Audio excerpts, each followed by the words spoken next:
क्या जजमेंट? देखिए, अभी 4-5 महीने उसका काम चलने वाला है। उसके लिए बजट नहीं था, वो बजट रुक गया था क्योंकि पहले जो प्लान था वहाँ पे 200 बेड हॉस्पिटल आने वाला था, लेकिन हमने कोशिश करके वो 200 बेड को हमने 400 बेड किए हैं।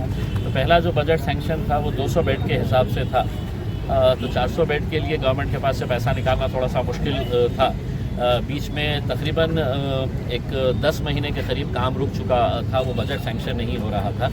फिर वो काम करने वाले जो ठेकेदार है, कॉन्ट्रैक्टर्स है, वो मेरे पास आए। फिर मैंने है तो मंत्री साहब से बात किया, सेक्रेटरी साहब से बात किया और उनको ये बताया था कि हॉस्पिटल कंप्लीट होना कितना ज़रूरी है। फिर वो फ़ौरन 8 दिन के अंदर उसको पॉजिटिव रिस्पांस दिए, उन्होंने उसका बजट सैंक्शन किए है। अब 4-5 महीने लगेंगे उसको मुकम्मल होने के लिए।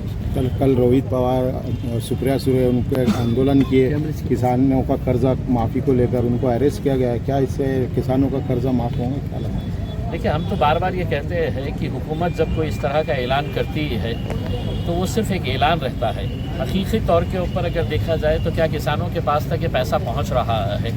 क्या किसानों की जो परेशानियां हैं वो ख़त्म हो रही है? नहीं हो रही है। और अगर होती तो महाराष्ट्र हिंदुस्तान का इकलौता एक ऐसा राज्य नहीं होता है जहां पर किसानों की सबसे ज़्यादा आत्महत्या होती है। आज भी ये आंकड़े मैं नहीं बता रहा हूं, बल्कि national crime records bureau NCRB का जो डेटा है वो ये कहता है कि महाराष्ट्र के अंदर और दुर्भाग्यवश विदर्भा और मराठवाड़ा में ही सबसे ज़्यादा आत्महत्याएं किसानों की होती है। गवर्नमेंट तो ऐलान कर देती है हम माफ़ कर रहे हैं करके, अपनी वाहवाही बटोर देती है, लेकिन वो पैसा किसानों तक सही मानों में जो पहुंचना चाहिए वो नहीं पहुंच पा रहा। सर, आखिरी सवाल, विरोधक जो है तो ज़्यादा हड़बड़ा रहे हैं मेरी भाषा में, तो इनको क्या मैसेज देना चाहेंगे? आम खास में आइए, टहलिए, बहुत अच्छे झाड़ लगे हुए हैं, थोड़ा सा दिल को दिमाग को सुकून रखिए। सर, कल 1 जुलाई है, आपने आह्वान किया कलेक्टर ऑफिस के सामने बहुत बड़े पैमाने पर थाली बजाओ आंदोलन करेंगे। देखिए, आज तकरीबन हमारे हिसाब से 27,000 आदर्श के ठेकेदारों को उनका पैसा मिल चुका है। ये पहली मर्तबा हुआ है कि इतने ज़्यादा जो ठेकेदार है उनका पैसा महज 2 साल के अंदर उनको वापस मिल गया है। अब बचे हुए कौन है? बचे हुए तकरीबन 8,500 ठेकेदार है जिनका अमाउंट ज़्यादा है। जो ठेकेदारों को पैसा मिला है उनका पैसा कितना था? किसी का 10,000, किसी का 20,000, किसी का 40,000, किसी का 50,000 रुपये। अब 50,000 के ऊपर जितने भी जो डिपॉजिटर्स हैं उनका पैसा फंसा हुआ है।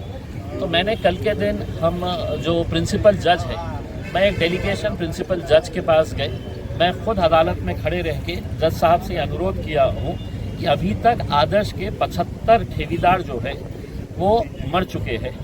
सही मानों में वो मरे नहीं हैं, उनकी हत्या की गई है। और वो हत्या करने वाले कौन है? यही सरकार है, वही प्रशासन है जो धीमी गति से काम कर रहा है। ठेकेदारों की उम्र अगर देखेंगे तो 90% 70 साल के ऊपर वाले लोग हैं। किसी ने अपने बच्ची के शादी के लिए, किसी ने घर के लिए, किसी ने खुद के बुढ़ापे के लिए, अपना इलाज करवाने के लिए पैसा रखा हुआ था।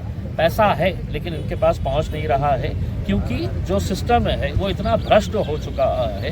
वो सिस्टम के खिलाफ हम लड़ाई लड़ रहे हैं। तो कल जज साहब ने पूरी बातें सुनी और उन्होंने मुझसे आश्वासन दिया है कि हम इसको फास्ट ट्रैक कोर्ट के अंदर कैसा लेके जा सकते हैं कि जल्द से जल्द ये पूरा प्रोसेस कंप्लीट हो। जो कलेक्टर ऑफिस के पास हमारा धरना आंदोलन है उसका मकसद ये है कि जितने भी तहसीलदार हैं, अगर कन्नड़ के तहसीलदार का उदाहरण ले लें तो 65 प्रकरण उनके पास प्रलंबित है। दूसरे तहसीलदार के पास 50। अगर ये प्रॉपर्टीज़ जो आदर्श की प्रॉपर्टीज़ है जब तक वो बिकेंगी नहीं, उसका ऑक्शन नहीं होगा, तब तक वो पैसा मिलेगा नहीं लोगों को। तो हम चाह रहे हैं कि जल्द से जल्द इसका ऑक्शन हो और वो लोगों को पैसा मिले। ओके, ठीक।